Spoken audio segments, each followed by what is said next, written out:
مرحبا أهلا النوادي.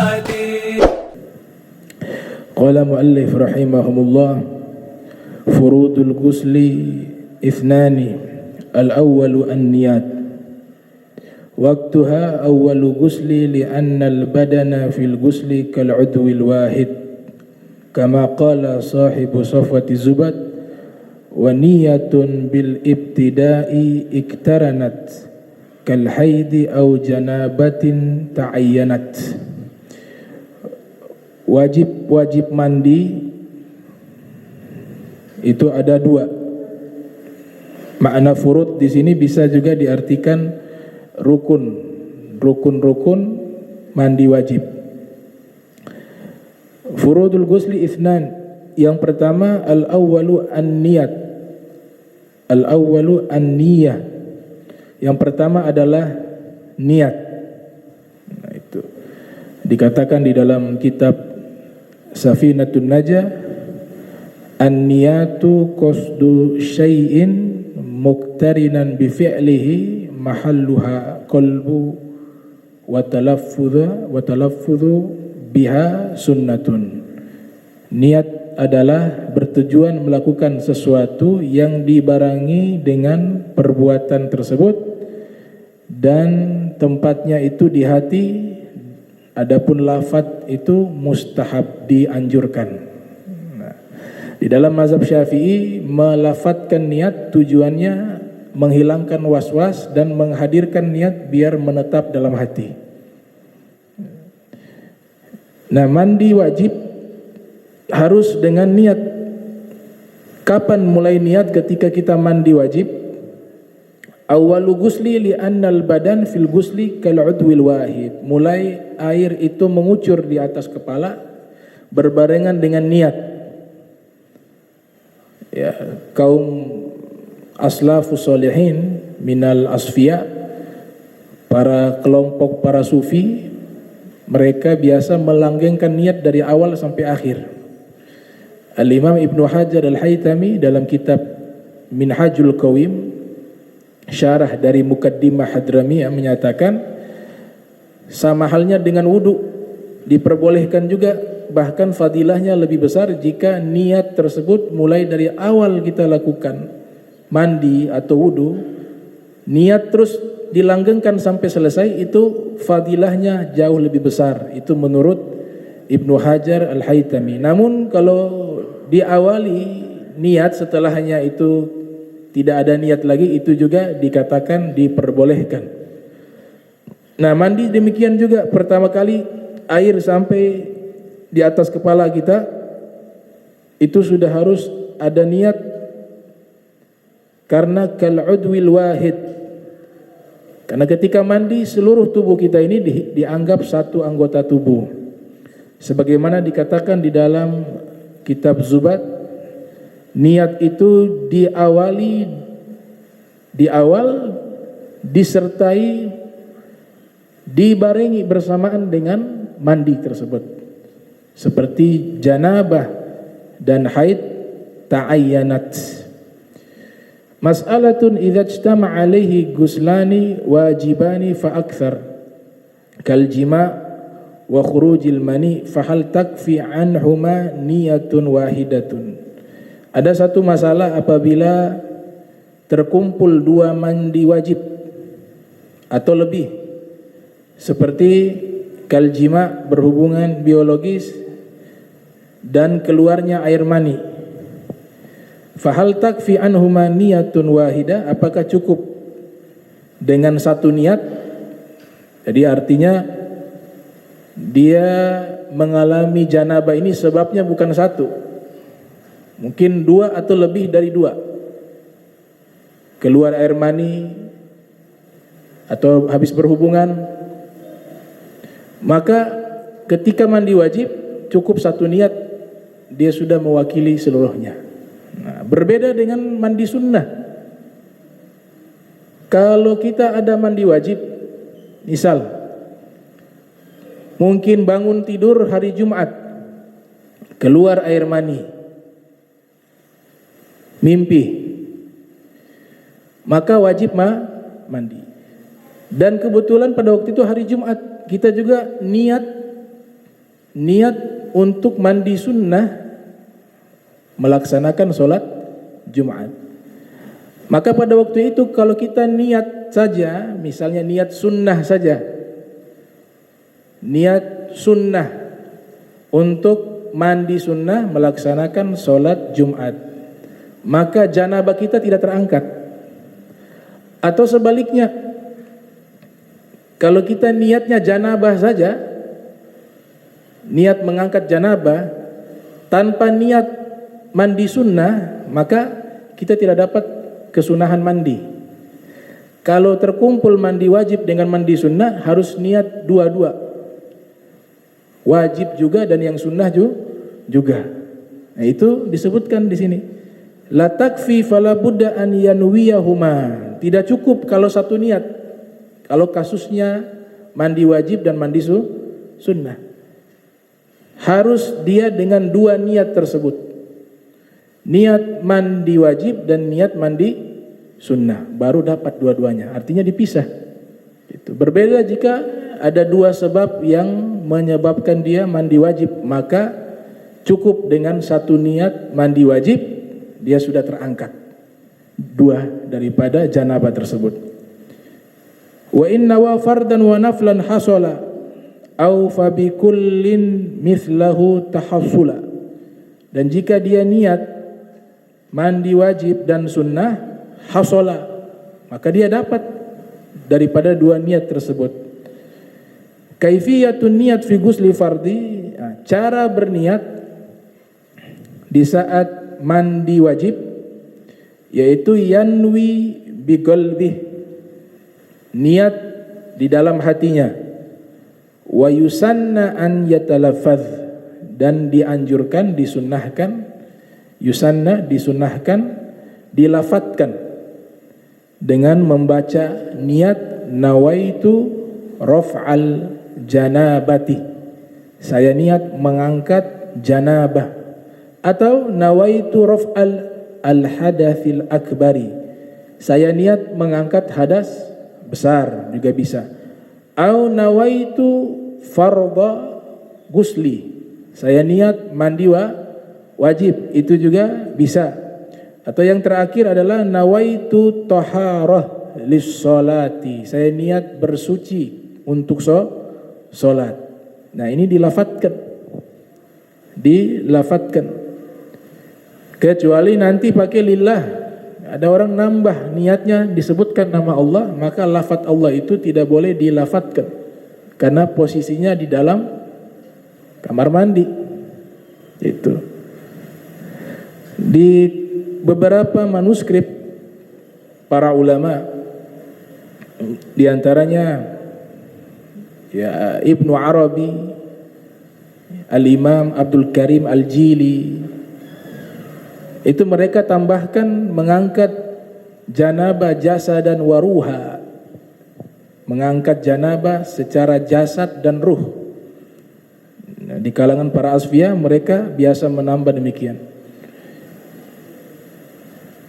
Kemudian kata yusanna di sini berarti ditekankan.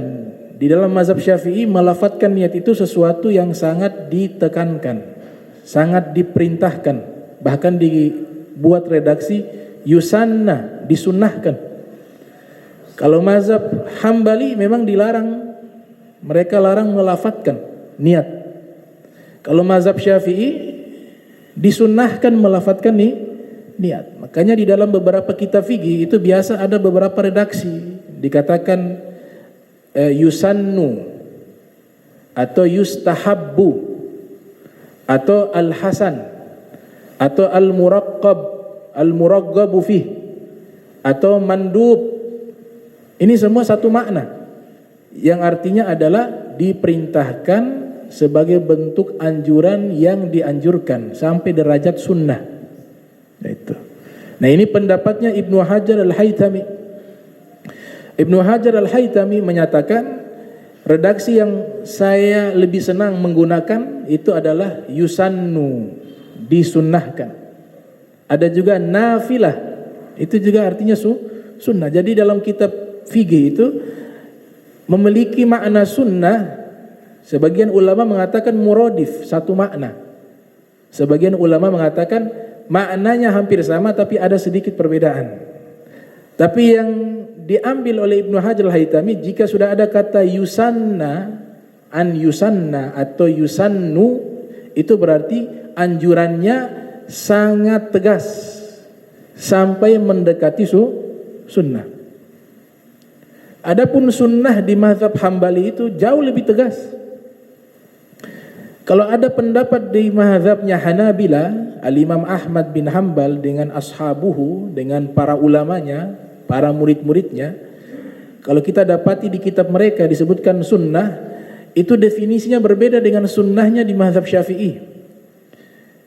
Kalau di mazhab Syafi'i, sunnah itu adalah kita lakukan dapat pahala, kita tinggalkan tidak mendapat dosa.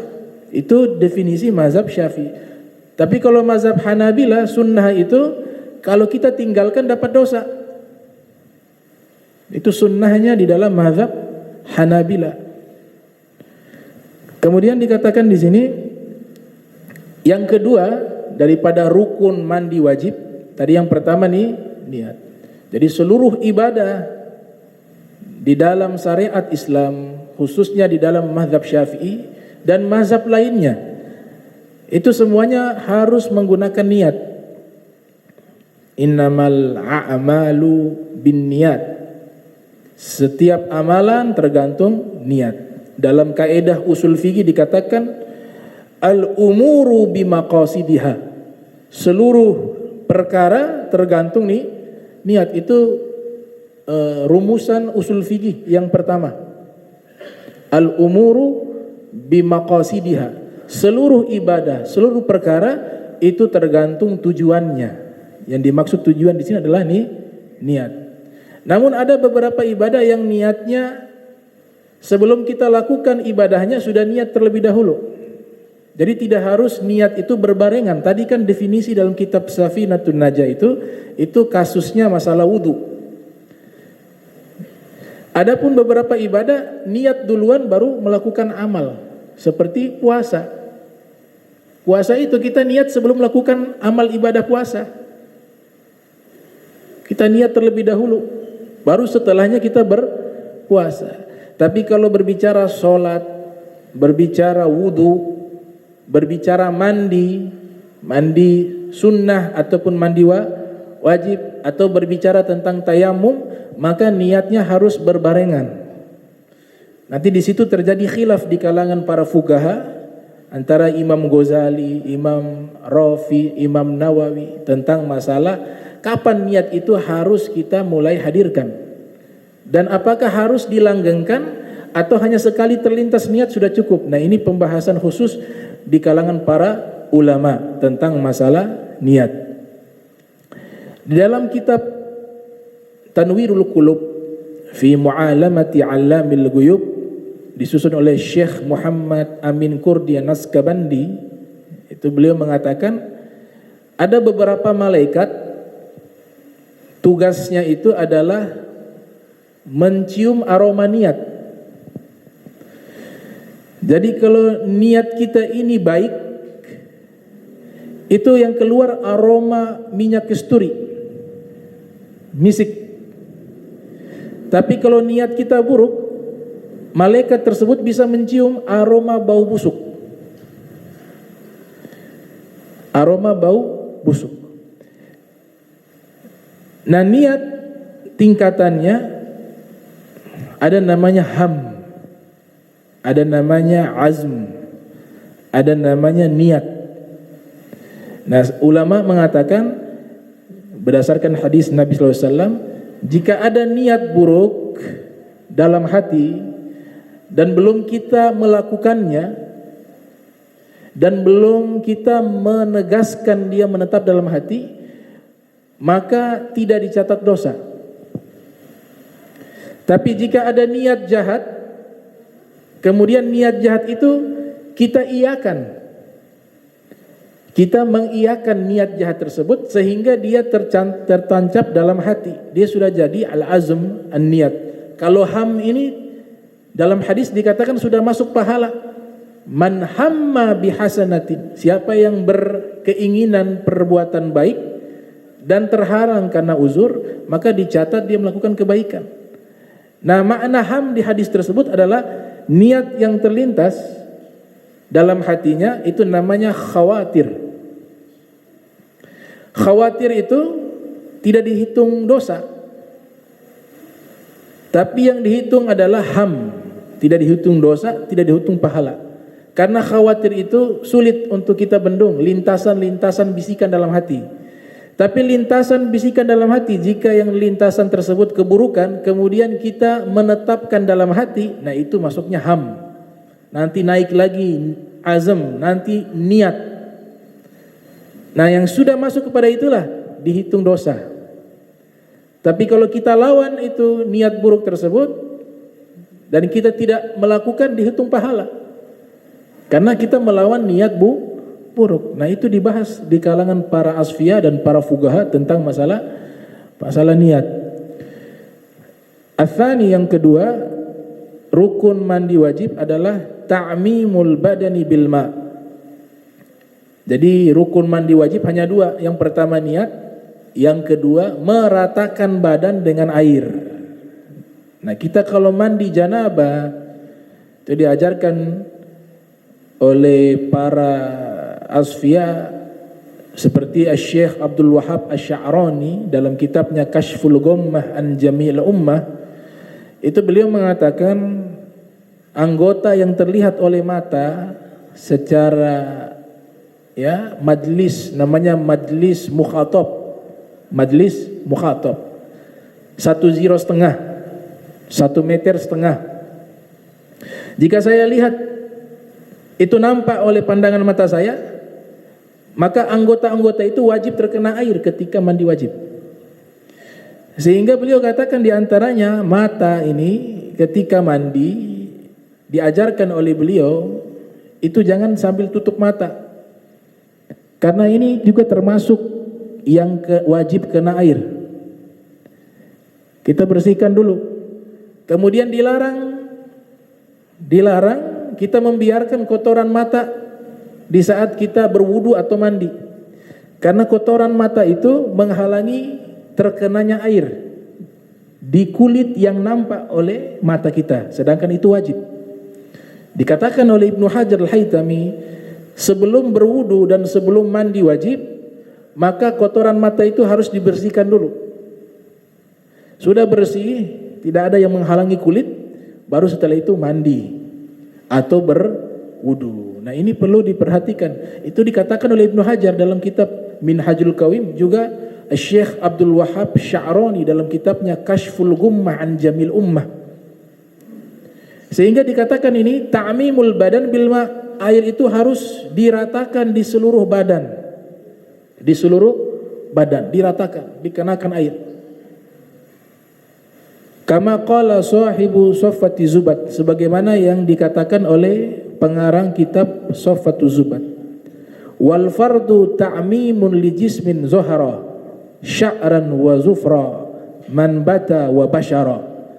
Kata Imam Ruslan mengatakan wajib meratakan air ke seluruh anggota tubuh zahara yang nampak. Makna yang nampak tadi itu, kalau kita duduk 1,5 meter, yang kelihatan oleh lawan berbicara, maka yang itu wajib kena air. Itu maknanya zuhara dalam Nazom Zubat. Karena ini dijelaskan oleh Imam Romli. Makna zuhara itu adalah yang saya sebutkan tadi dalam kitabnya Ghayatul Bayan, sarah daripada Zubat Ibnu Ruslan. Sya'ra, rambut juga, bulu, itu juga dikenakan air. Al-Imam Ali bin Abi Thalib dikisahkan di dalam beberapa riwayat, disebutkan dalam kitab Subulus Salam. Ada kitab namanya Subulus Salam dan juga kitab Ibanatul Ahkam yang mensyarahkan isi hadis di dalam kitab Bulughul Maram. Jadi kitab Bulughul Maram ini karya Al-Imam Ahmad ibn Ali ibnu Hajar Al-Asqalani yang lahir tahun 773 Hijriah, meninggal 852 Hijriah. Kitab tersebut berjudul Bulughul Maram. Bulughul Maram adalah kitab hadis. Kitab hadis yang mengumpulkan hadis-hadis yang bertopik dan membahas masalah hukum.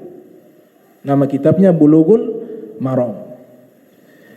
Nah, syarahnya diantaranya adalah kitab bernama Subulus Salam, karya Al-Imam Son'ani. Kemudian yang kedua karya Sayyid Alwi Ibn Abbas Al-Maliki. Nama kitabnya Ibanatul Ahkam, syarah dari Bulughul Maram. Di dalam dua kitab tersebut diriwayatkan ketika membahas satu topik namanya Babul Ghusli, bab tentang mandi. Itu disebutkan Nabi Muhammad SAW pernah menyatakan bahwa seluruh anggota tubuh ini adalah janabah.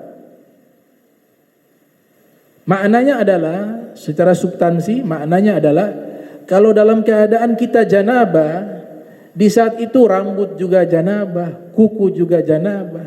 Sehingga dilarang orang yang dalam keadaan janabah menggunting rambut dan menggunting kuku. Memang benar terjadi khilaf di kalangan para fuqaha, terjadi perbedaan pendapat. Namun Al-Imam Ali bin Abi Thalib, beliau memilih agar mengambil yang lebih hati-hati di dalam hukum. Dan itu beliau lakukan di zaman Nabi, di hadapan Nabi Muhammad SAW. Mendengar kabar bahwa seluruh anggota tubuh ini ketika janabah, maka dia dihitung seluruhnya janabah. Maka Imam Ali bin Abi Thalib, beliau menggunting rambut, bukan hanya menggunting, botak, dicukur habis rambutnya. Ditanya, kenapa engkau mencukur rambut? Saya khawatir dalam keadaan janabah ada rambut yang terlepas. Sedangkan dikatakan seluruh anggota tubuh itu adalah janabah, sehingga harus dicari. Ini yang diambil oleh Imam Ali bin Abi Thalib. Namun para ulama juga mengatakan al-masyaqqatu tajlibu taisir. Menurut pandangan para fuqaha, hal ini sulit.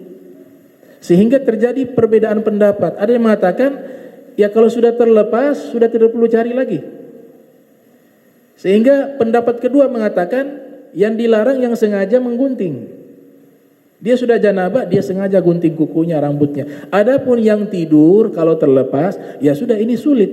Kaidah usul fikih mengatakan al-masyaqqatu tajlibu taisir. Kalau perkara yang sulit, maka dijadikan mudah dengan beberapa aturan, dengan beberapa syarat. Bukan berarti kita membuat hukum sendiri atau mengambil hal-hal yang mudah karena keinginan diri kita sendiri, tidak. Tapi ada beberapa regulasi yang diatur oleh para fuqaha tentang masalah tersebut.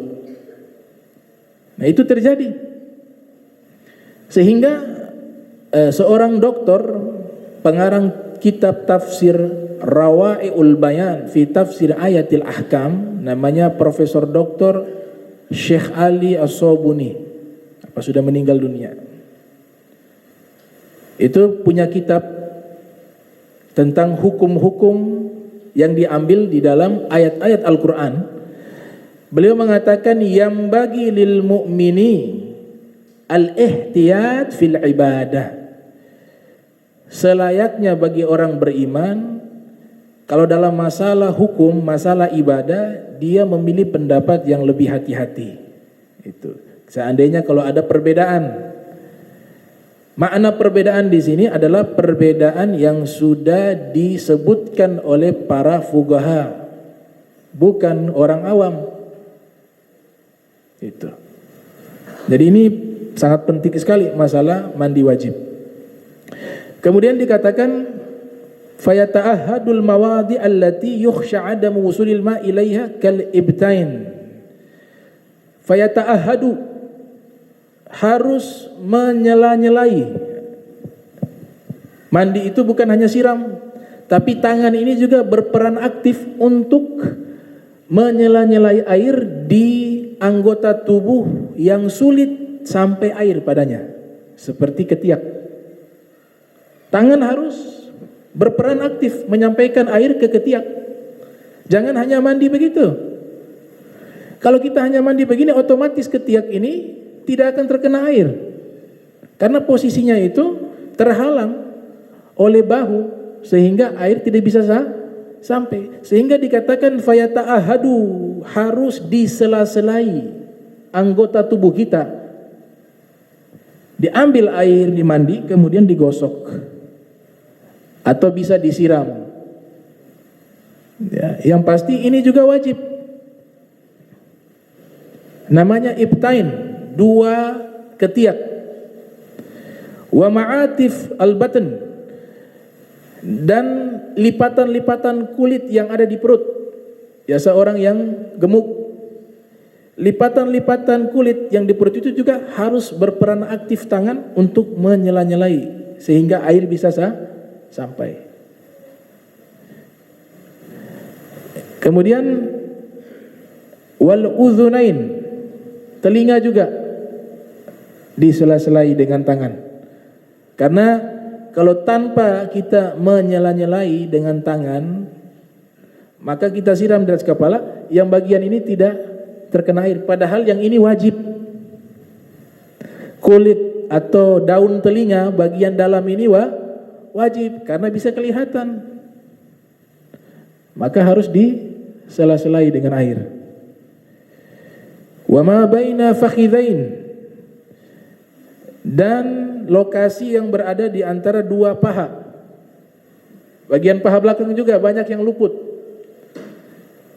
Mandi, kalau kita habis mandi tanpa menyela-nyelai dengan tangan, coba kita pegang bagian sini, itu kebanyakan dia kering. Ini juga harus disela-selai dengan tangan bagian paha. Wa ma baina ilyatain,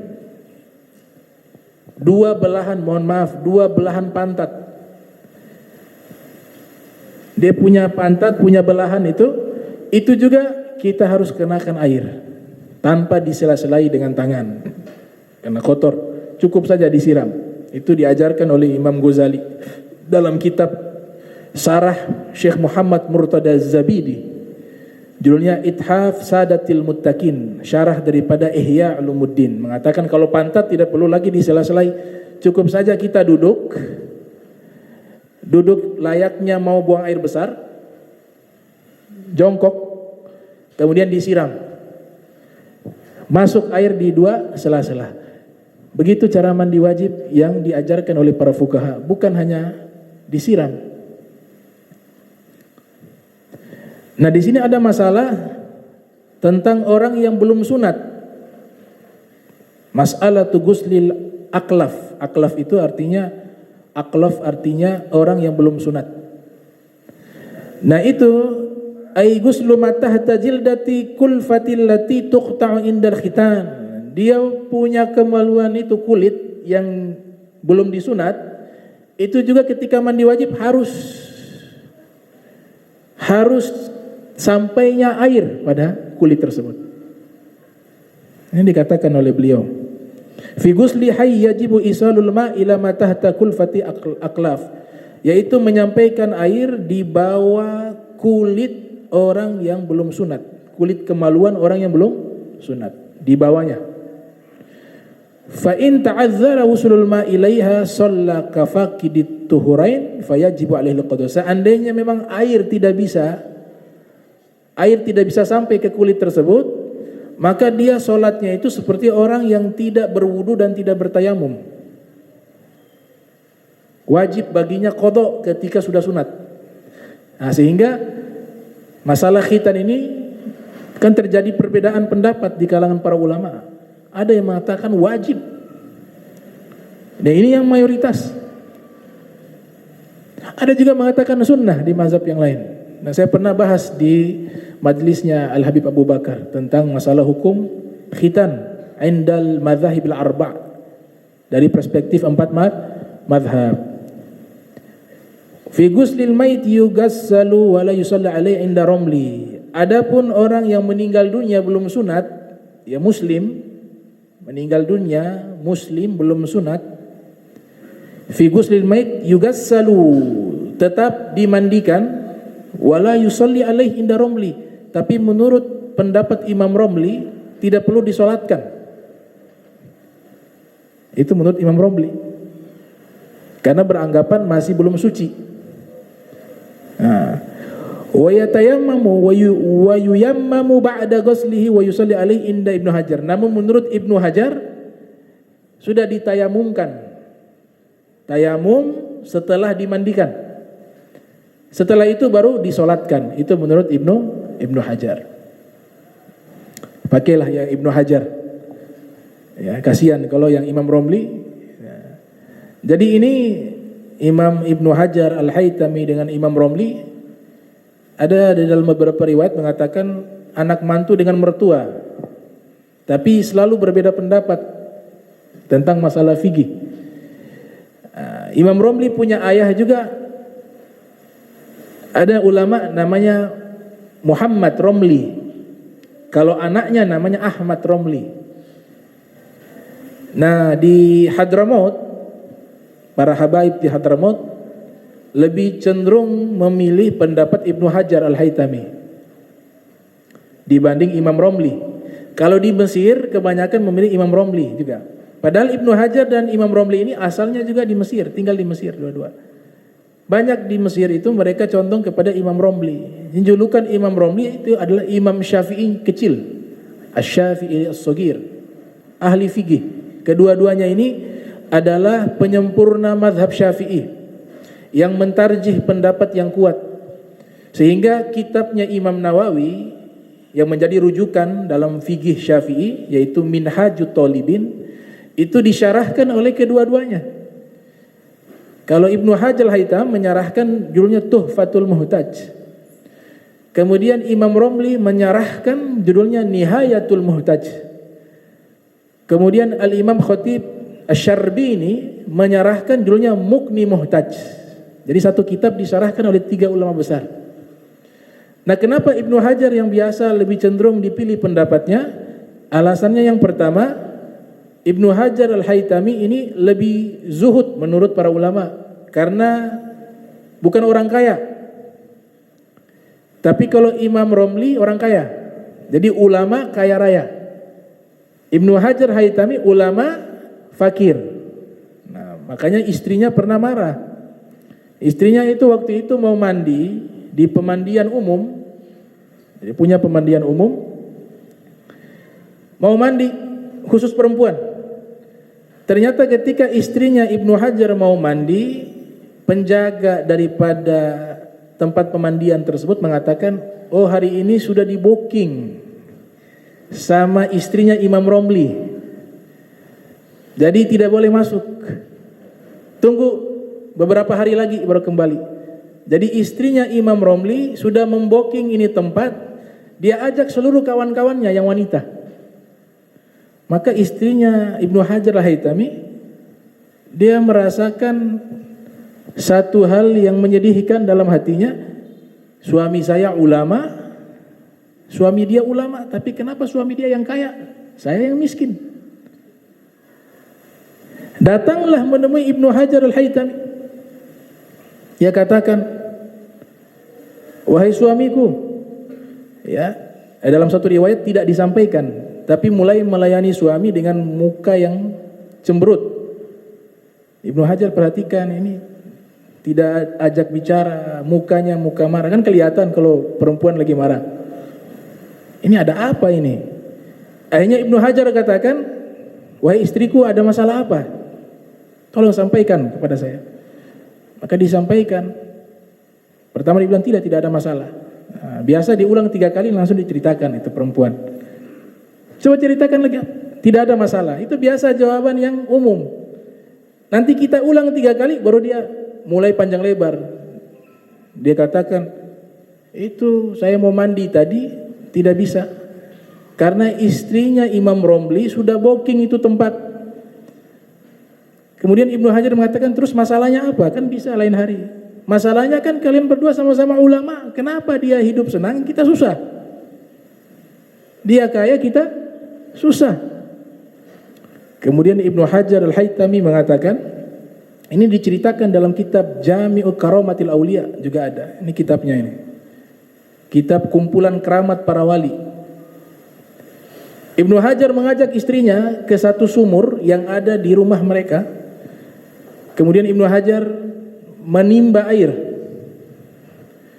Ya, singkat daripada kisah, ketika ditimba air, diangkat itu timba, isinya penuh dengan emas. Nah, dia bilang, wahai istriku, kalau mau harta silakan ini ambil. Ambil ini emas. Tapi kita berdua pisah. Tapi kalau kau mau tetap bersama saya, kau harus ikut apa yang saya mau. Bersabar dalam keadaan seperti ini.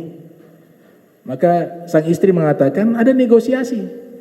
Dia bilang, oh saya tidak mau pisah denganmu. Tetap saya ingin bersamamu. Tapi ini kan ambil satu atau dua, begitu kan boleh. Ini dibuang. Kata Ibnu Hajar, tidak, semua harus dibuang. Ini lihat emas, ini perempuan, perhiasan. Masih negosiasi. Satu sudah, satu. Buat kita ya belanja untuk enggak. Pilihannya ini, mau ambil ini, silakan kau ambil semua tapi kita pisah. Atau kalau mau ikut saya, ini semua kita buang. Maka dia katakan, kalau begitu saya ikut engkau. Dibuang lagi ke sumur itu emas. Nah itu Ibnu Hajar al-Haytami. Ini kasus yang sama dengan Imam Sibawayh, ahli Nahu, lahir 148 Hijriah, meninggal 180 Hijriah. Imam Sibawayh ini punya kitab sebenarnya banyak. Beliau ini belajar kepada seorang ahli hadis, ahli fikih namanya Hammad ibn Salamah.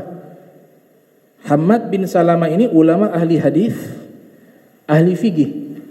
Imam Sibawayh sebelum belajar Nahu belajar kepada Hammad bin Salamah. Belajar ilmu hadis, belajar ilmu fikih. Dan Imam Sibawayh ini terkenal orang yang rajin mencatat. Mencatat banyak fawaid-fawaid. Nah itu ketika kitab beliau sudah banyak dicatat, ditaruh di rumah. Kemudian beliau belajar ilmu Nahu kepada Al-Imam Khalil bin Ahmad Al-Farahidi. Jadi pakar Nahu, menikahlah beliau.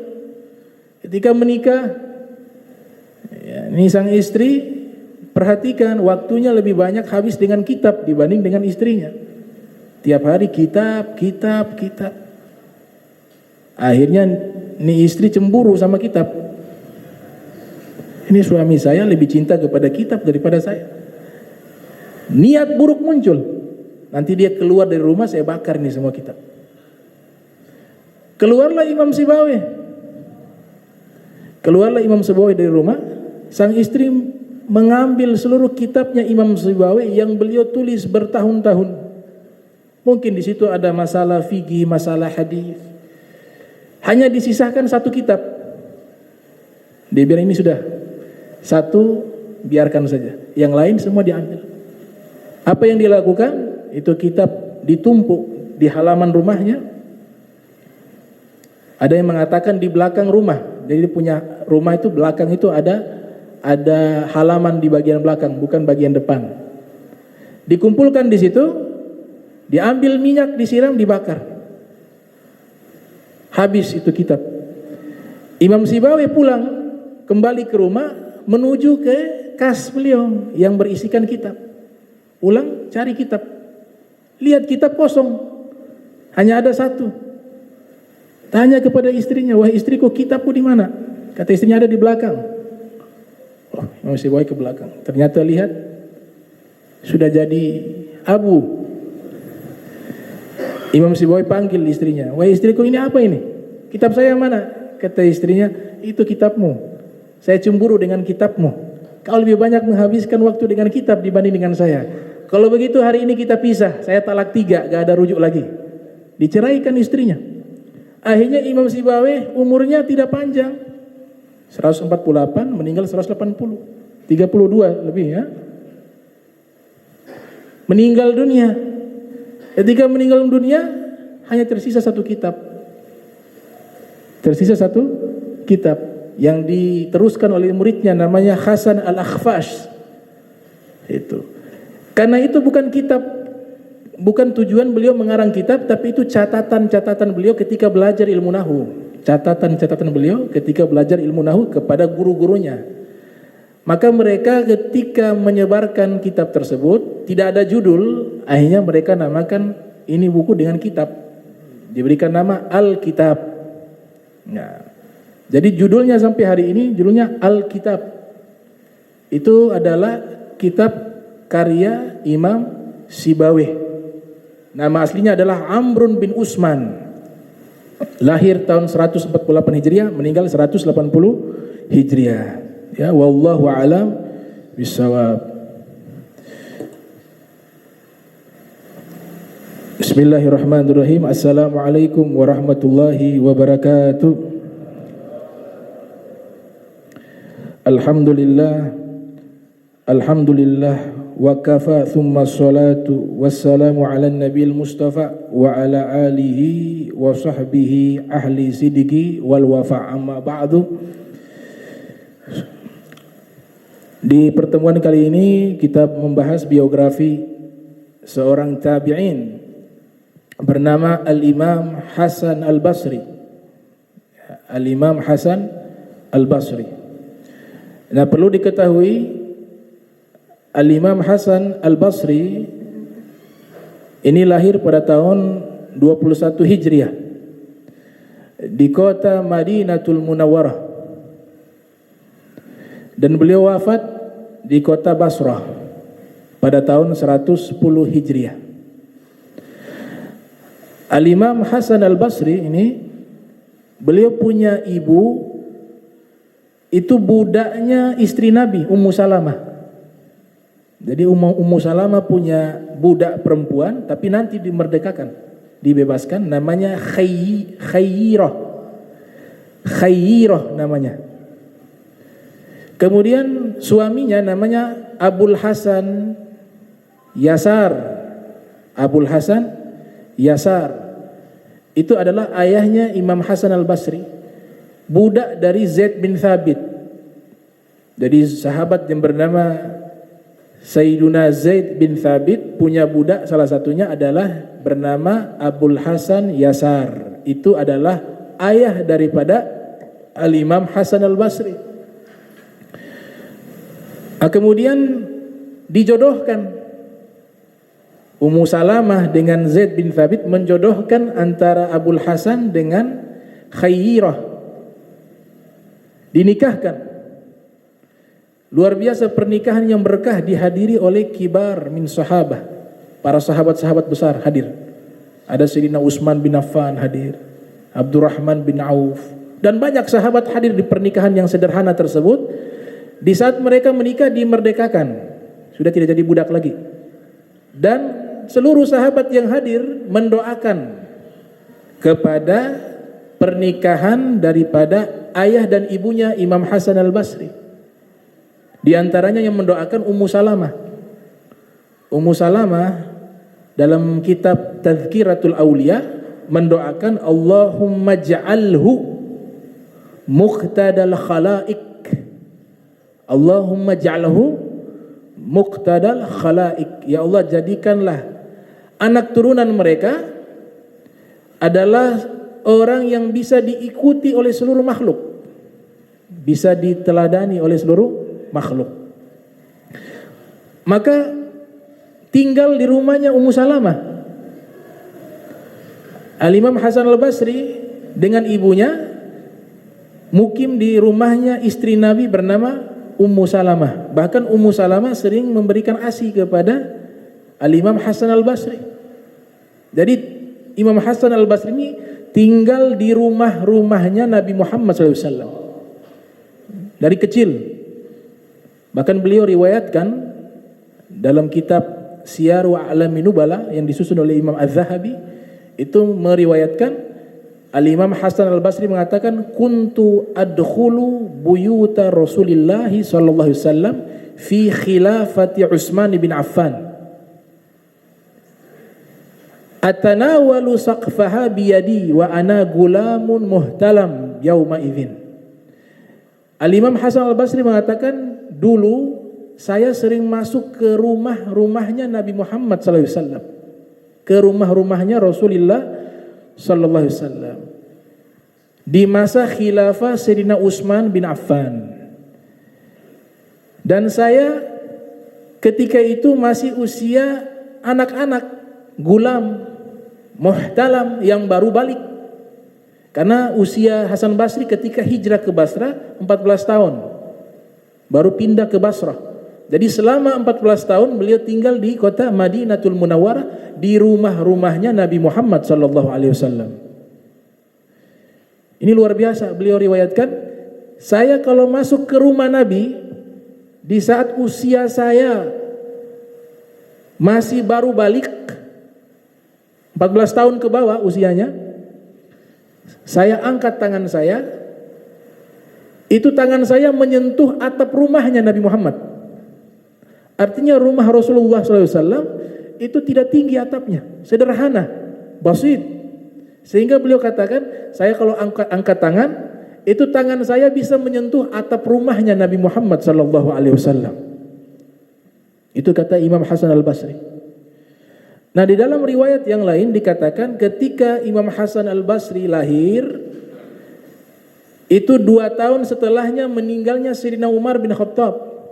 Makanya di sini ada riwayat kontradiktif. Tadi mengatakan di masa khilafah Sayyidina Utsman beliau sudah menyentuh, berarti sudah lahir di masa Sayyidina Utsman. Tapi kalau kita gali sebenarnya tidak kontradiktif. Ada beberapa kitab itu, ini apa mungkin kitabnya yang salah atau percetakan, itu biasa. Tapi kalau prasangka baik saya, itu ulama yang menulis itu tidak salah, tapi percetakan yang salah. Di beberapa nasakh itu disebutkan bahwa kontradiksi kalau beliau menyentuh atap di masa Sayyidina Utsman. Padahal tidak kontradiktif, karena yang menjadi khalifah pertama kali setelah Sayyidina Abu Bakar adalah Sayyidina Umar. Sayyidina Abu Bakar dulu, Sayyidina Umar, baru Sayyidina Utsman. Nah, itu beberapa kitab kita koreksi itu, karena dia menolak riwayat itu. Padahal tidak ada kontradiktif, karena Sayyidina Utsman bin Affan ketika meninggal, ya baru Sayyidina Ali. Dalam riwayat disebutkan Imam Hasan al-Basri banyak sekali mengambil ilmu kepada Imam Ali bin Abi Thalib. Nah, Imam Hasan al-Basri ketika lahir masih bayi, mereka membawa ke hadapan Khalifah Umar bin Khattab dengan tujuan untuk diberikan nama. Maka ketika Sayyidina Umar melihat wajah daripada Hasan al-Basri yang masih anak-anak, dia wajahnya tampan, maka Sayyidina Umar mengatakan, "Samauhu Hasanan fa innahu hasanul wajhi." Berikan nama kepadanya dengan nama Hasan, karena wajahnya indah, wajahnya ganteng, wajahnya tampan. Jadi yang memberikan nama beliau Hasan itu adalah Sayyidina Umar ibn Khattab radhiyallahu ta'ala anhu wa arda. Nah, setelah itu 2 tahun kemudian Sayyidina Umar meninggal. 2 tahun kemudian Sayyidina Umar bin Khattab meninggal, masuklah ke masa khilafahnya Sayyidina Utsman ibn Affan radhiyallahu ta'ala anhu wa arda. Nah, para ulama menyebutkan nanti beliau usia 14 tahun pindah beliau ke Basrah mengikuti rombongan Sayyidina Anas bin Malik, sahabat Nabi yang bernama Sayyidina Anas bin Malik, pindah ke Basrah. Sayyidina Hasan al-Basri juga ikut pindah ke Basrah. Sampai di Basrah itulah beliau dinisbatkan dengan nama Hasan al-Basri, karena beliau tinggal di kota yang namanya Basrah. Di usia 14 tahun beliau pindah. Dan Imam Hasan al-Basri ini dipuji oleh ulama dengan pujian yang sangat luar biasa, karena beliau termasuk ulama besar di zaman tabi'in. Ibnu Khalkan mengatakan dalam kitab Wafayatul A'yan, kana min sadati tabi'in wa kubaraihim. Beliau ini adalah pemimpin para tabi'in dan juga tokoh terkemuka di kalangan para tabi'in. Wa jama'a kulla fannin min ilmin wa zuhdin wa wara'in wa ibadatin. Dan beliau ini terkumpul sifat-sifat yang mulia. Di antaranya beliau memiliki sifat berilmu. Beliau belajar tafsir, belajar ilmu qiraah, belajar ilmu fikih kepada 2 orang guru besar beliau, yaitu Imam Ali bin Abi Thalib dan juga Sayyidina Abdullah bin Abbas. Namun guru-guru beliau secara keseluruhan itu 130 sahabat. Jadi beliau belajar kepada 130 sahabat. Namun yang paling terkemuka itu beliau nyatakan 2 orang, yaitu Sayyidina Ibnu Abbas dan juga Al-Imam Ali bin Abi Thalib karramallahu wajha, sehingga disebutkan wa hasala lahu minhu futuhun katsirah. Beliau memperoleh pembukaan ilmu yang banyak ketika belajar kepada Al-Imam Ali bin Abi Thalib karramallahu wajha. Kemudian Imam Zahabi juga memuji dengan menyatakan kana sayyida ahli zamanih ilman wa amala. Beliau itu pemimpin di zamannya dari sisi ilmu dan ibadah. Itu Imam Hasan Al-Basri. Dikatakan kepada beliau, saking zuhudnya beliau, di Basra itu banyak ulama. Ada Muhammad bin Sirin satu zaman dengan beliau. Muhammad bin Sirin ini ahli ta'wil, lahir tahun 23 Hijriah, meninggal sama tahun 110 dengan Imam Hasan Al-Basri. Cuma ketika ditanya siapa ulama yang paling alim, yang paling terkenal di kota Basra, maka mereka akan menjawab adalah Imam Hasan Al-Basri di zaman tersebut. Ditanya apa kelebihan Imam Hasan Al-Basri? Kelebihannya adalah seluruh manusia butuh kepada ilmunya dan dia tidak butuh kepada harta manusia. Itu namanya zuhud. Nah, beliau kata Profesor Dr. N. Mary Skimmel dalam bukunya Mystic Dimension of Islam, itu mengatakan termasuk tokoh tabi'in yang memperkenalkan tentang zuhud. Termasuk diantaranya adalah Al-Imam Hasan Al-Basri. Nah, Profesor Dr. N. Mary Skimmel juga mengatakan termasuk orang yang pertama kali memperkenalkan berpidato menggunakan balaghah dan sastra yang tinggi dalam bahasa Arab. Kana afsahan nas bil Arabiyah. Dikatakan beliau sangat fasih ketika berbicara. Sampai dikatakan kalau berbicara itu sampai fasihnya beliau punya ucapan itu ada yang pingsan. Kalau beliau ceritakan tentang alam akhirat, neraka dan seterusnya. Sehingga dikatakan beliau termasuk yang mempopulerkan tentang balaghah ketika berpidato. Sama seperti Imam Ali bin Abi Thalib juga dalam kitab Nahju Balaghah, Sayyidina Umar bin Khattab juga ketika berpidato itu menggunakan bahasa-bahasa sastra yang tinggi. Sehingga ulama mengumpulkan pidato Sayyidina Umar bin Khattab berjudul Al-Balaghatul Umariyah, nama kitabnya. Di situ menjelaskan isi pidato Sayyidina Umar bin Khattab yang tersusun rapi, sastranya, susunan katanya dan bahasanya. Nah, 3 ulama inilah yang sangat populer memiliki gaya berpidato dengan sastra yang tinggi, yaitu Imam Ali bin Abi Thalib Sayyidul Bulagha, Sayyidina Umar bin Khattab, dan dari kelompok tabi'in adalah Al-Imam Hasan Al-Basri.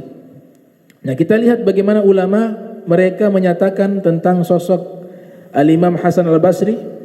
Ada seorang ulama bernama Mu'tamar bin Sulaiman mengatakan bahwa ayahnya berkata Hasan Al-Basri syekhu ahli Basrah, guru besar ahli Basrah.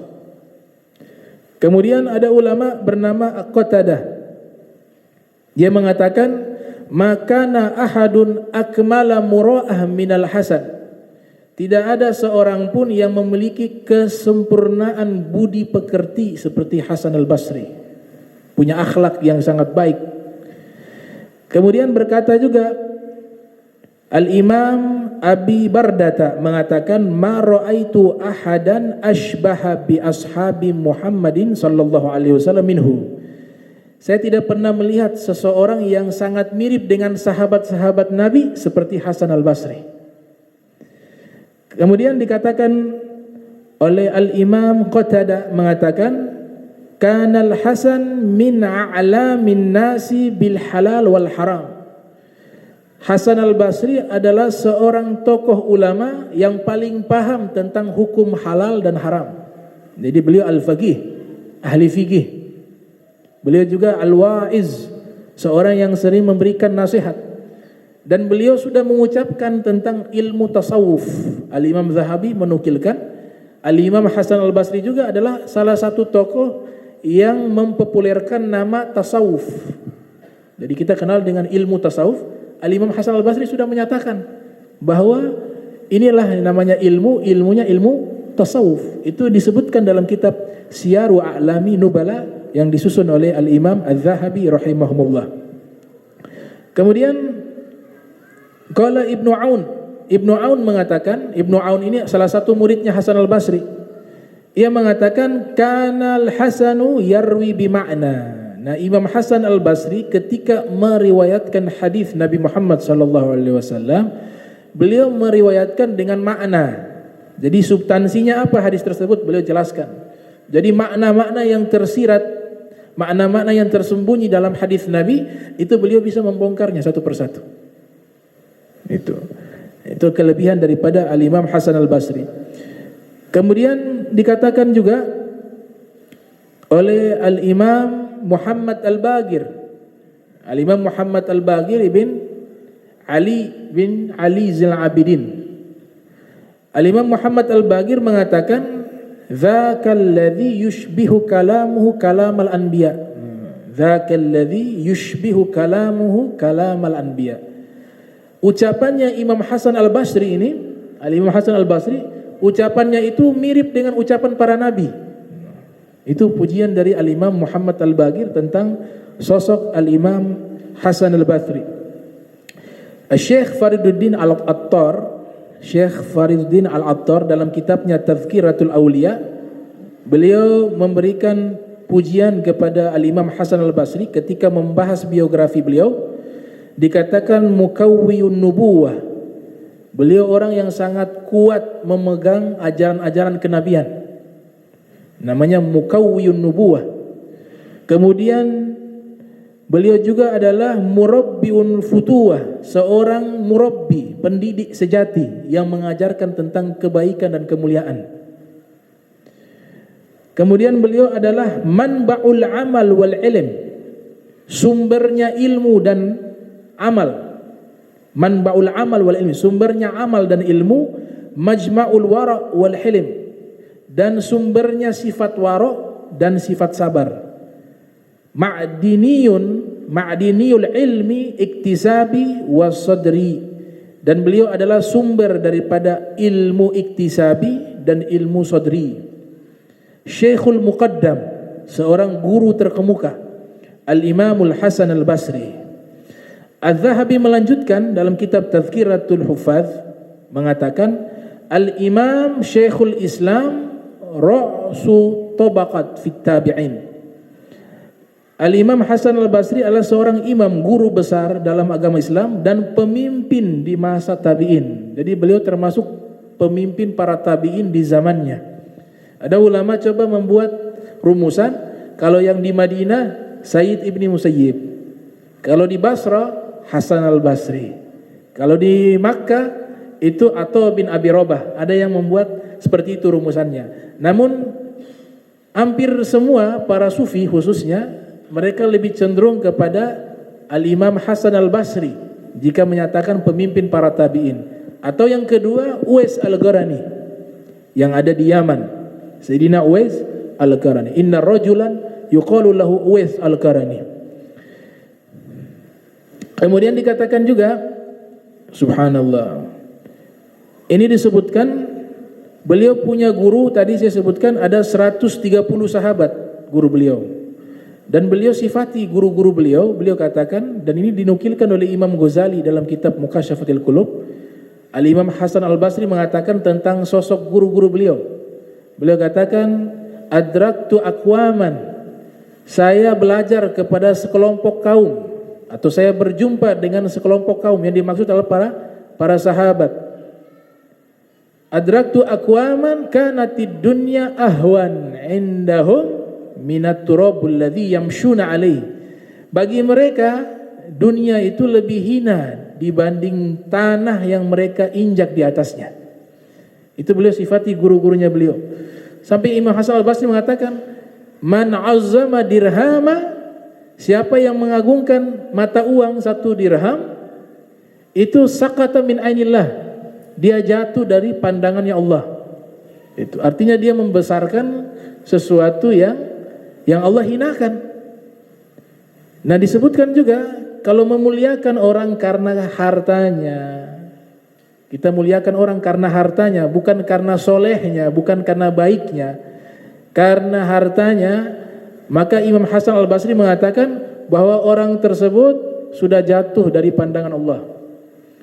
Tapi kalau kita muliakan seseorang karena solehnya, kebaikannya, sebagaimana hadis Nabi, man tawadha'a li ghanin solihin, siapa yang tawadu kepada orang kaya yang soleh, Nabi sebutkan orang kaya yang soleh, li ginaihi, tapi dia tawadunya bukan karena solehnya, tapi karena kayanya, maka sepertiga agamanya hilang, kata Nabi Muhammad SAW. Jadi itu bukan standar kemuliaan. Tapi kalau ada orang kaya, dia soleh, dia baik, wah ini Masya Allah. Ni'mal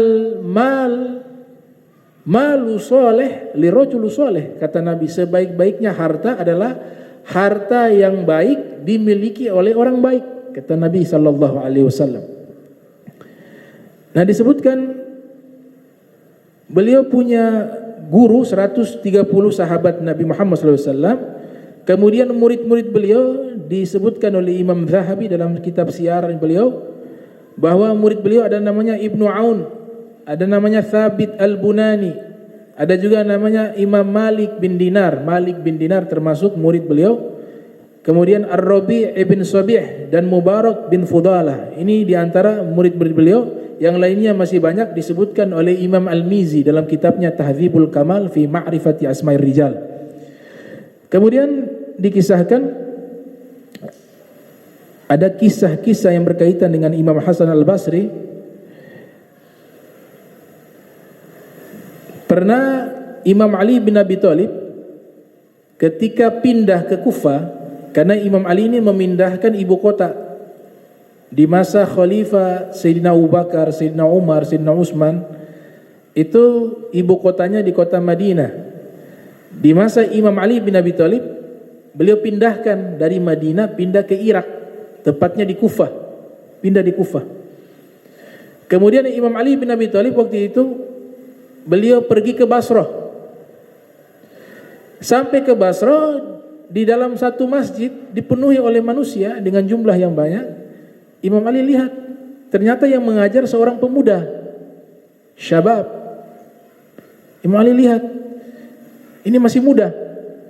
Kemudian Imam Ali menghampiri pemuda tersebut. Ini semua lihat, Masya Allah, Imam Ali bin Abi Thalib. Ternyata dilihat Hasan Al-Basri. Imam Ali tegur, maksudnya masih muda kau ngajar, kasih nasihat ke orang, ceramah. Imam Ali katakan, ya syabab, engkau masih muda mau ceramah, mau ngajar kepada manusia lainnya. Ini mereka yang lebih tua. Kata Imam Hasan Al-Basri mengatakan, wahai Imam, ya Amirul Mukminin, saya kebetulan tahu beberapa hadis Nabi. Maka saya hanya ingin menyampaikan kepada diri saya dan kepada jamaah. Hanya sebatas itu saja. Kemudian Imam Ali memperhatikan susunan kata daripada Imam Hasan Al-Basri, penjelasan Imam Hasan Al-Basri. Hadir Imam Ali, lihat, bisa bayangkan Imam Ali hadir menyaksikan Imam Hasan Al-Basri mengajar. Dan Imam Hasan Al-Basri usianya masih muda. Ini diceritakan dalam kitab Tazkiratul Aulia. Selesai mengajar, Imam Hasan Al-Basri selesai mengajar, Imam Ali mengatakan bahwa hadza syabab yalik ayyatakallam. Oh, kalau pemuda seperti ini layak kalau dia mengajar. Berarti sudah dapat izin dari Imam Ali bin Abi Thalib. Tapi Imam Hasan Al-Basri mengambil kesempatan, tidak merasa cukup dengan ilmunya, menghampiri Imam Ali bin Abi Thalib, mengatakan, wahai Imam Ali, as'aluka billah an tu'allimani wudu. Wahai Imam Ali, aku minta kepadamu, tolong ajarkan kepadaku tentang cara berwudu yang benar. Padahal sudah mengajar hadis, tapi tidak gengsi untuk minta mengajar ilmu yang dianggap sangat sederhana, wudu. Tolong ajarkan kepada saya wudu yang benar seperti apa. Fatalaba ma, Imam Ali kalau meminta, datangkan air. Fa'allamahu, kemudian Imam Ali mengajarkan ini cara wudu yang benar.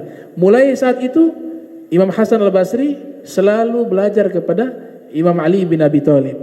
Dan berkat didikan Imam Ali bin Abi Thalib, beliau dari sisi bahasanya sangat luar biasa, sastranya. Sehingga ada kitab menjelaskan tentang bagaimana bahasa beliau ketika menyampaikan tentang ilmu tasawuf, tazkiyatun nufus dengan nasihat-nasihat yang luar biasa. Itu judulnya Mawa'iz Al-Imam Hasan Al-Basri, kumpulan nasihat-nasihat Imam Hasan Al-Basri. Kisah berikutnya disampaikan, ada orang lewat di tempat ibadahnya beliau, di kitab yang sama, Tazkiratul Aulia. Ketika orang itu lewat di rumahnya beliau, bagian atas itu, pancoran itu, ada air yang mengalir, padahal tidak hujan. Basah, yang orang berdiri di pinggir rumahnya Imam Hasan Al-Basri. Dia lihat basah, datang ke rumah tersebut, ngasih salam. Kemudian dia katakan, di atas ada yang bocor. Saya lewat di jalan basah, sedangkan cuaca tidak hujan. Keluarga yang ada di situ mengatakan di bagian atas itu biasanya tempat ibadah Hasan Al-Basri. Kemudian Hasan Basri mendengar dialog tersebut. Ini pemuda mengatakan, saya mau pergi sholat. Saya ingin tanya itu air apa itu? Apa najis apa suci yang di atas itu? Kemudian Hasan Basri mengatakan, igsilhu, cuci itu baju kamu. Kenapa? Fa innahu dam'u aina 'asi la tajuz salat bihi. Karena kamu terkena air mata tukang maksiat. Jadi beliau di atas sedang menangis dalam ibadah. Beliau katakan, baju itu cuci. Kenapa? Karena bajumu terkena air mata tangisan orang yang senang bermaksiat kepada Allah, dan itu tidak sah digunakan untuk sholat. Padahal ini kan bahasa bukan bahasa hakikat, bukan artinya beliau pendosa, tidak. Tapi begitulah keadaan para aulia yang mereka selalu merasa banyak dosa. Itu contoh yang luar biasa oleh Al-Imam Hasan Al-Basri rahimahumullah. Kemudian dikisahkan juga di dalam kitab Fathul Bari oleh Al-Imam Ibnu Hajar Al-Asqalani, beliau duduk bersama muridnya bernama Ar-Rabi' bin Sabih. Muridnya bernama Ar-Rabi' bin Sabih. Datang orang mengadukan masalah, wahai Imam Hasan Al-Basri, kami punya wilayah hujan tidak turun, kekeringan. Tolong ajarkan kepada kami satu amalan agar hujan bisa turun. Imam Hasan Al-Basri mengatakan, istaghfirullah, banyak membaca istighfar kepada Allah, banyak bertobat kepada Allah. Pulanglah kelompok pertama. Datang tamu kedua, bertanya kepada Imam Hasan Al-Basri, meminta nasihat dan meminta amalan. Wahai Imam Hasan Al-Basri, saya ini sudah lama berdagang, berbisnis, tapi selalu rugi. Tolong ajarkan kepada saya satu amalan agar saya ini punya harta melimpah. Imam Hasan Al-Basri mengatakan, istaghfirullah, istighfarlah kepada Allah. Balik nih rombongan kedua, pulang. Rombongan ketiga datang, bertanya, wahai Imam Hasan Al-Basri, kami minta nasihat, minta amalan. Ini ada, kami punya keluarga sudah lama nikah, tidak punya anak, tidak punya turunan. Tolong kasih tunjuk kepada kami satu amalan, ajarkan kepada kami satu amalan agar mereka punya turunan. Dijawab oleh Imam Hasan Al-Basri, istaghfirullah, istighfarlah kepada Allah. Kelompok ketiga pulang, datang kelompok keempat, rombongan keempat, memberikan nasihat lagi, meminta nasihat dan amalan. Wahai Imam Hasan Al-Basri, ini kami punya kebun selalu gagal panen, sawah kami selalu gagal panen. Tolong tunjukkan kepada kami satu amalan agar kami punya sawah, kami punya kebun itu dia selalu berlimpah, selalu berhasil dari panennya, dari hasil buahnya. Maka Imam Hasan Al-Basri mengatakan, istaghfirullah, istighfarlah kepada Allah. Ternyata Rabi' bin Sabih ini kan ada di samping duduk.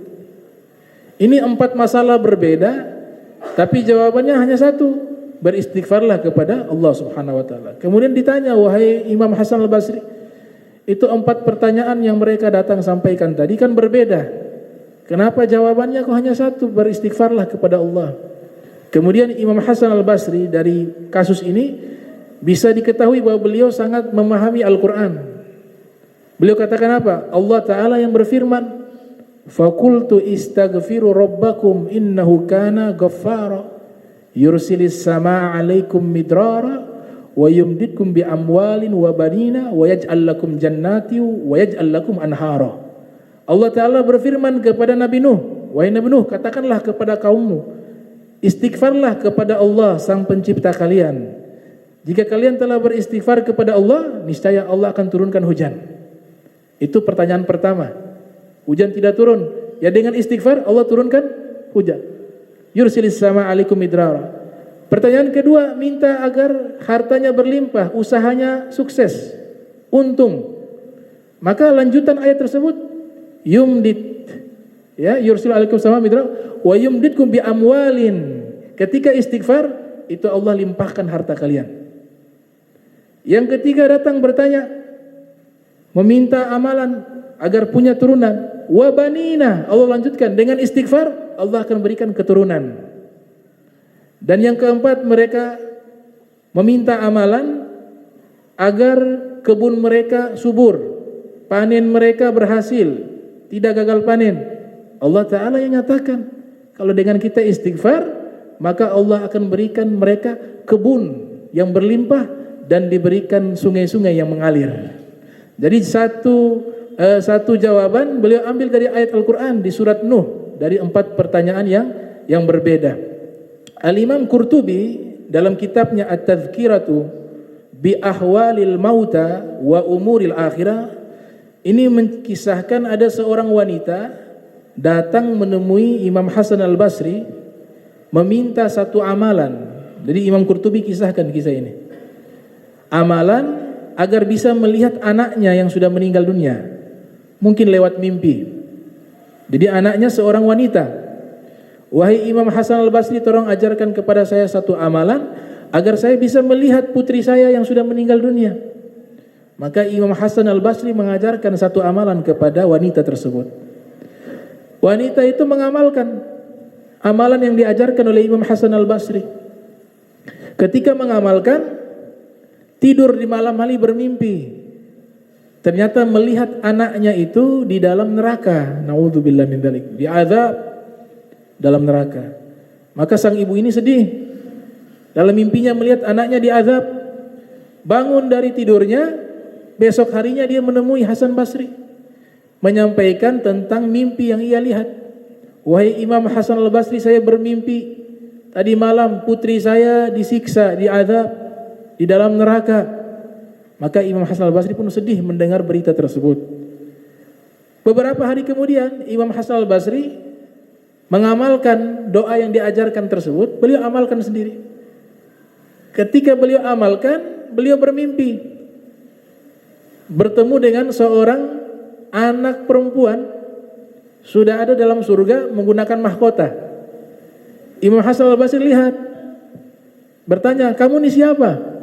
Maka anak perempuan itu mengatakan, saya ini adalah anak dari wanita yang pernah datang kepadamu, meminta amalan doa agar bisa bermimpi melihat aku. Imam Hasan Al-Basri bingung. Ibumu bermimpi engkau dalam neraka.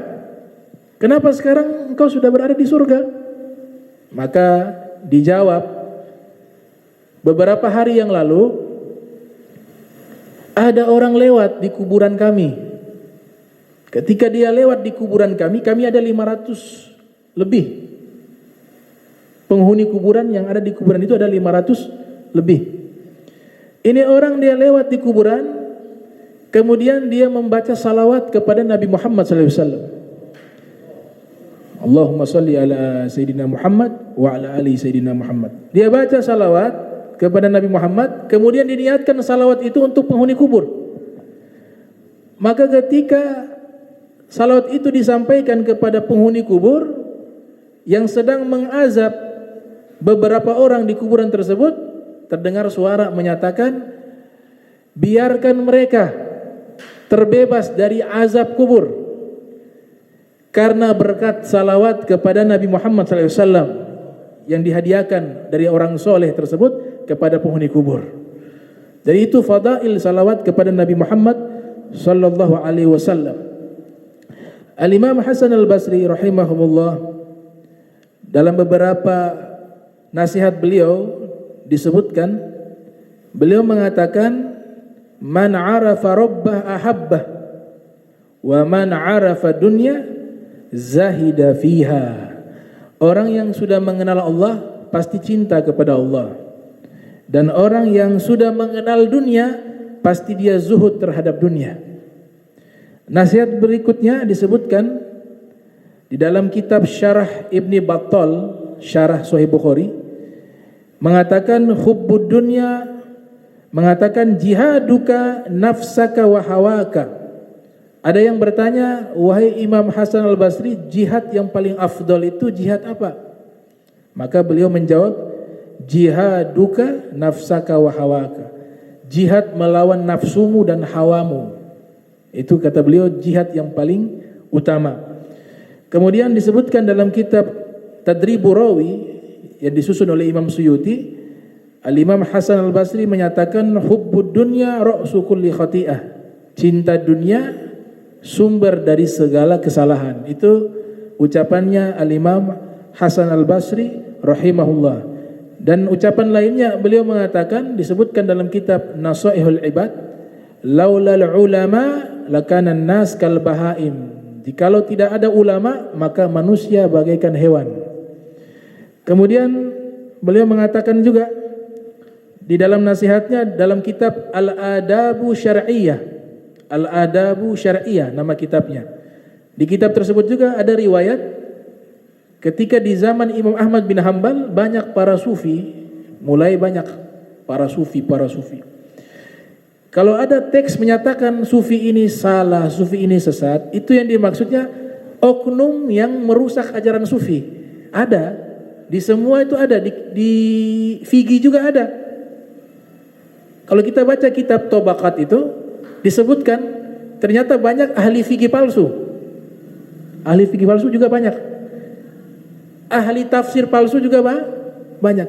Ahli hadis palsu juga banyak. Termasuk juga para sufi juga yang palsu juga banyak. Tapi bukan berarti mengeneral semuanya, tidak. Ini hanya oknum. Misalnya dalam masalah fikih, namanya memang disebut tapi kita tidak perlu sebut karena sudah meninggal. Dia saking disebut sebagai ahli fikih yang hadir pengajiannya ribuan. Dan setiap pengajiannya berfatwa. Bahkan fatwanya itu kadang-kadang terdengar aneh. Misalnya ada yang bertanya tentang masalah qasar salat. Ini kan kesepakatan semua para fuqaha, qasar salat itu hanya bisa yang 4 rakaat. 4 jadi 2. Salat Dohor, salat Asar, salat Isya. Ditanya kepada ahli fikih palsu ini, salat qasar selain daripada Dohor, Asar, Isya, ada yang lain? Dia bilang ada, Maghrib. Jadi menurut dia Maghrib itu bisa diqasar jadi satu rakaat. Itu terjadi. Nah di kalangan para sufi juga tidak semuanya begitu. Ada oknum, makanya Abu Nuaim beliau berusaha mengumpulkan sufi-sufi asli. Termasuk Hasan Al-Basri sufi asli. Disebutkan tasawuf, disebutkan sufi. Sehingga banyak kitab kalau kita ingin pelajari tentang Imam Hasan Al-Basri, ada beberapa kitab yang membahas tentang beliau, seperti kitab daripada karya Ahmad Farid. Itu judulnya Hasan Al-Basri Imam Muzahidin. Di situ membahas juga beliau punya tarekat tasawufnya seperti apa, dibahas. Ada juga tafsir Hasan Al-Basri. Juga ada kitabnya Ibnu Zawzi Al-Bughdadi, Abu Faraj Abdurrahman, judulnya Adabu Al-Imam Hasan Al-Basri. Di situ juga beliau masukkan dalam kitab Sifatus Safwa kumpulan para sufi. Abu Nuaim kumpulkan kitab Hilyatul Auliya wa Tabaqatul Asfiya. Itu adalah kumpulan para sufi-sufi yang asli. Imam Ahmad bin Hanbal dalam kitab Al-Adabu Syar'iyyah itu menyatakan, ada yang bertanya, wahai Imam Ahmad bin Hanbal, ini para sufi bagaimana yang mereka sekarang sedang zikir di masjid? Imam Ahmad menjawab dengan makna lam ajid ala wajhil ardi aqwaman khairan minhum. Saya belum menemukan sekelompok kaum yang lebih baik dari mereka di atas muka bumi ini. Itu pernyataan Imam Ahmad bin Hanbal ketika memuji tentang para sufi. Itu termaktub dalam kitab Al-Adabu Syar'iyah. Nah, dalam kitab Al-Adabu Syar'iyah, nasihat terakhir dari Imam Hasan Al-Basri, beliau mengatakan bahwa hakikatu husnil khuluq, inti daripada akhlak yang baik 3. Yang pertama, bazlu ma'ruf, selalu berusaha berbuat baik, menyebarkan kebaikan. Itu yang pertama. Yang kedua, kaful adza, tidak mau mengganggu orang, baik dengan lidahnya, dengan perbuatannya, dan seterusnya. Itu. Dan yang ketiga adalah tolaqatul wajhi, selalu bermuka manis, bermuka manis. Itu kan hadis Nabi, la tahqaranna minal ma'rufi syai'an walau antalqa akhaka biwajhin talik. Jangan remehkan kebaikan sekecil apapun, walaupun sekedar bertemu dengan saudaramu dengan wajah penuh senyuman, wajah yang manis. Namun ada hal yang menarik. Ada 2 tabi'in yang hidup di kota Basra yang sangat terkenal. Yang satu namanya Imam Muhammad bin Sirin dan Al-Imam Hasan Al-Basri, satu zaman. Ini karakternya berbeda. Muhammad bin Sirin terkenal orang yang suka bercanda, suka senyum. Al-Imam Hasan Al-Basri seumur hidup tidak pernah senyum. Mukanya selalu ya serius. Bukan karena ini kan beliau ajarkan nasihat tadi, inti akhlak yang baik mukanya manis. Tapi kalau kita baca kitab sejarah, itu para ulama sejarah mengatakan beliau itu hanya pernah sekali senyum, 1 kali di saat meninggal. Menjelang wafat beliau senyum. Kenapa beliau tidak pernah senyum? Bukan karena beliau tidak punya akhlak baik, tidak. Beliau ini punya rasa takut yang luar biasa kepada Allah Subhanahu wa taala. Takut, khaufnya terlalu tinggi dibanding roja. Seperti tadi air mata saya ini air mata pendosa. Jadi beliau merasa hidup di dunia ini dalam keadaan tidak aman. Maka berbeda dengan Muhammad bin Sirin yang banyak senyuman. Dicatat beliau hanya senyum 1 kali menjelang wafat. Menjelang wafat beliau tersenyum. Makanya mereka heran, kami belum pernah melihat Imam Hasan Al-Basri senyum kecuali di saat menjelang wafat. Kemudian dalam keadaan senyuman beliau mengatakan ayudzan bin. Ada satu dosa. Meninggallah beliau. Para ulama yang ada di Basra penasaran, kenapa beliau baru senyum waktu meninggal? Mimpilah mereka ketemu Imam Hasan Al-Basri. Wahai Imam Hasan Al-Basri, kami ingin bertanya, selama engkau hidup engkau tidak pernah senyum, tapi menjelang wafat kami lihat engkau senyum. Apa yang terjadi? Kata Imam Hasan Al-Basri, saya tersenyum karena ketika saya meninggal tadi, ruh saya sudah mau dicabut, Allah perintahkan kepada malaikat, wahai malaikat, cabut ruhnya pelan-pelan, jangan kuat. Karena dia hanya punya 1 dosa. Seumur hidup hanya punya 1 dosa. Maka saya bahagia, saya tersenyum. Kemudian saya tanya, ketika ruh sudah tercabut, saya tanya kepada malaikat pencabut nyawa. Dan ini pemaknaannya sampai sekarang saya belum paham. Hasan Basri bertanya kepada malaikat pencabut nyawa, wahai malaikat, dosa saya yang 1 itu apa? Dikatakan, engkau meninggal dunia itulah dosa. Engkau meninggal dunia itulah satu dosa. Nah, ini perlu pembahasan. Saya sampai sekarang belum paham itu maksudnya apa. Tapi tertulis demikian. Namun pengarang kitab memberikan komentar yang sangat baik sekali. Imam Hasan Al-Basri ketika hidup tidak pernah senyum karena memikirkan nasibnya di akhirat. Gitu. Maka orang yang beruntung itu ketika dia meninggal dunia, ruhnya senyum. Dibanding orang yang banyak tertawa, berfoya-foya, tapi nanti meninggal dunia su'ul khatimah, maka ruhnya menangis.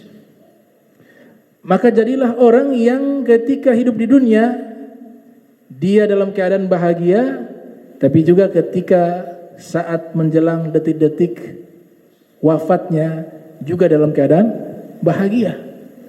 Nah, itu yang diajarkan oleh Imam Hasan al-Basri. Mudah-mudahan kita mendapatkan keberkahan daripada Al-Imam Hasan al-Basri dan para ulama lainnya, para aulia, para solihin. Mudah-mudahan kita dikumpulkan bersama mereka dan bersama Nabi kita tercinta Sayyiduna wa Maulana Muhammad sallallahu alaihi wasallam. Allahumma jam'ana hadza jam'a marhuma wa tafarraqana min ba'di tafarraqa ma'suma wa la tajal minna wa la minna syaqiyya wa la mahruma.